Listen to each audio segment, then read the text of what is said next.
नरैनी के दिव्यांग अनशनकारी के समर्थन में उतरे समाज सेवी का दिव्यांगजन। आपको बता दें कि पिछले दिनों बांदा जनपद के नरैनी थाना क्षेत्र के अंतर्गत रहने वाले दिव्यांग तिवारी परिवार पिछले कुछ दिनों पहले मंडल मुख्यालय स्थित अशोक लाट में अनशन पर बैठने को मजबूर हुआ, जिसकी कई समाचार पत्रों में खबर भी प्रकाशित होने के बाद कल आनन फानन में पुलिस द्वारा दिव्यांग अनशनकारी व उसके परिवार को जबरन अनशन स्थल पर उठाए जाने से नाराज कुछ समाजसेवी संगठनों व दिव्यांगजनों ने सैकड़ों की तादाद में इकट्ठा होकर जिलाधिकारी बांदा से दिव्यांग को तत्काल न्याय दिलाए जाने की मांग की गई। इसी कड़ी में समाजसेवी शालिनी पटेल ने बताया कि सरकार में कोई भी शांतिपूर्ण ढंग से अपना अनशन करता है तो पुलिस उससे ये भी अधिकार छीन लेती है। इसी कड़ी को आगे बढ़ाते हुए दिव्यांग पार्टी के पदाधिकारियों ने कहा कि किसी भी दिव्यांग के साथ अगर कुछ गलत होता है तो उसकी लड़ाई आर पार तक लड़ी जाएगी, तब तक पीड़ित को न्याय नहीं मिलता। जे न्यूज़ माया तिवारी, बांदा।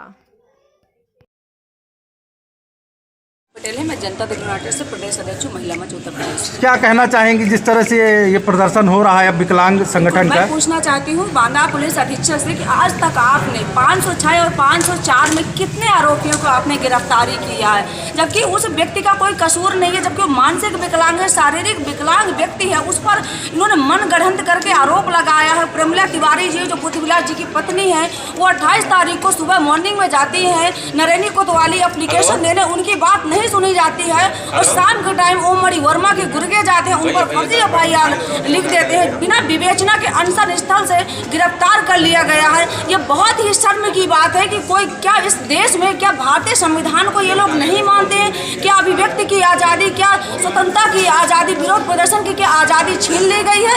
एक विधायक, एक महिला का दर्द नहीं समझ पा रही है कि उमेश तिवारी की माँ कितना कल से चीख पुकार तड़प तड़प करके रो रही है, उसका बुरा हाल हो गया रो रो करके, लेकिन मतलब भटक रही है। क्या बांदा पुलिस अधीक्षक को क्या दिखाई नहीं देता? क्या वो पेपर नहीं पढ़ रहे हैं? किस किस स्तर पर आखिरकार उनको गिरफ्तार किया गया? ये बांदा पुलिस अधीक्षक हमें बताए। अगर ये नहीं उनको रिहा करते हैं, 2 दिन का हम इनको टाइम देते हैं, पहले तो आज शाम को अगर रिहा नहीं करते हैं तो सोमवार को हम बहुत बड़ा आंदोलन करने जा रहे हैं, जिसकी संपूर्ण जिम्मेदारी बांदा पुलिस प्रशासन की होगी। और ये अगर मुझे धमकी दिलवा रही है ओम मणि वर्मा को, तो मैं आपके चैनल के माध्यम से बताना चाहती हूँ कि वो मेरे ऊपर मुकदमा लिखवा, मैं जेल जाने के लिए तैयार। मैं जेल से डरने वाली लड़की नहीं हूँ। मैं 10 बार बांदा पुलिस प्रशासन और बांदा जिला प्रशासन और यहाँ के विधायकों को, सत्ताधारियों को मैं बता चुकी हूँ कि मुझे जेल और फांसी से कोई डर नहीं है, लेकिन मैं हमेशा लड़ती रहूंगी न्याय के लिए। किस तरह के आरोप थे? उनका ये आरोप था कि जबरन घर खरीदना चाहते हैं। बिल्कुल, उन्होंने बिल्कुल ये उनकी माँ ने मुझे बताया है कि बहन जी हमारा घर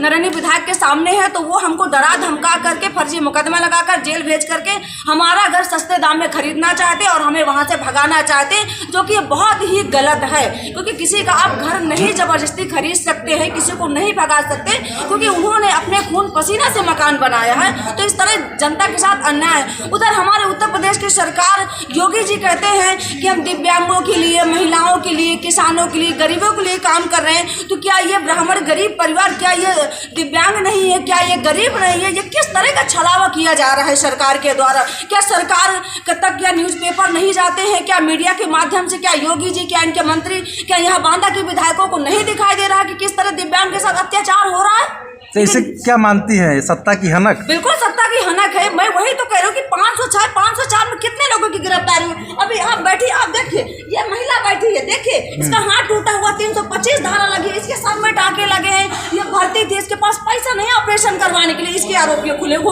पार्टी किस पद में है आप? विकलांगों का जो संगठन किस पद में है? राष्ट्रीय विकलांग पार्टी से बुंदेलखंड प्रभारी हूं। अच्छा, क्या कहना चाहेंगे जो ये घटना घटित हुई? ये बहुत दुखद घटना है, बहुत निंदनीय घटना है, और इस तरह की घटना आज तक की किसी सरकारों में हमने आज तक देखा ही नहीं है कि जो संपूर्ण रूप से विकलांग हो और जो अपने मन से, अपने बल से उठ ना पाता हो, चल ना पाता हो, उसके साथ जिस तरह का को कृत्य किया गया है माननीय विधायिका जी के आदमियों द्वारा, और उनकी सह से रोज़ उनको प्रताड़ित किया जाता था, रोज़ उनको चिढ़ाया जाता था, ज़बरदस्ती चिढ़ाया जाता था।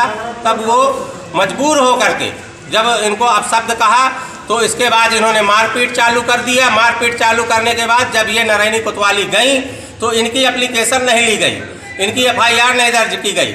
उल्टा सत्ता की हनक के कारण उल्टा इनके ऊपर एफआईआर दर्ज हो गई। ये बेचारे डीजीपी के यहाँ, डीआईजी के यहाँ, एसपी के यहाँ, जिलाधिकारी के यहाँ, मुख्यमंत्री जनता दरबार तक गई। इनको न्याय नहीं मिला।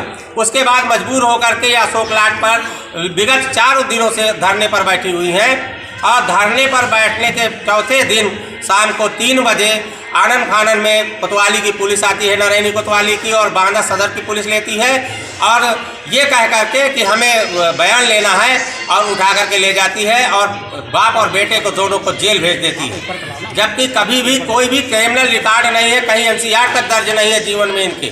उसके बाद जबरन इनको 2017 से प्रताड़ित किया जा रहा है। जब से वो चेयरमैन थी तब से वो प्रताड़ित कर रही हैं, क्योंकि उनका मकान छोटा सा है, उनके मकान के सामने इनका मकान है और इनके मकान को गरीब जान करके कि इनको परेशान करेंगे, प्रताड़ित करेंगे, तो गरीब जान करके इनको प्रताड़ित किया जा रहा है कि अपना मकान बेच के चले जाएं और हम उनका मकान खरीद लें तो इनके लिए जगह बड़ी हो जाए। इसलिए ये गरीब परिवार लगातार प्रताड़ित है और आज शासन प्रशासन ने ऐसी निंदनीय घटना किया है कि 504 और 506 की धारा पर सीधे उठा करके इनको जेल भेज दिया गया है। जबकि अभी हमारी बहन ने दिखाया कि हाथ टूट गया है, सर में टाँके लगे हैं, उसके बावजूद भी उनको अभी तक गिरफ्तार नहीं किया गया। तमाम घटनाएं ऐसी हैं कि 302 तक की घटनाएं जिनमें गिरफ्तारी नहीं हुई है और ये क्योंकि गरीब है, विकलांग है, कुछ कर नहीं सकता है, शासन सत्ता उनके पास है, शासन सत्ता की हनक है, जिसके कारण सरकार ने, शासन ने, प्रशासन ने मिलकर जिस तरह का कृत्य किया है इसकी निंदा करते हैं और हम पूरे बुंदेलखंड में अपने विकलांगों को जागरूक कर इस लड़ाई को आर पार की लड़ाई लड़ेंगे। जब तक न्याय नहीं मिलेगा तब तक ये लड़ाई लड़ते रहेंगे, वरना बाइज्जत उसको बरी किया जाए हमारे विकलांग को और उनके ऊपर संगीन धाराओं पर मुकदमा दर्ज करते हुए उनको जेल भेजा जाए और नरैनी कोतवाल को सस्पेंड किया जाए और बांदा SP को यहाँ से ट्रांसफर किया जाए।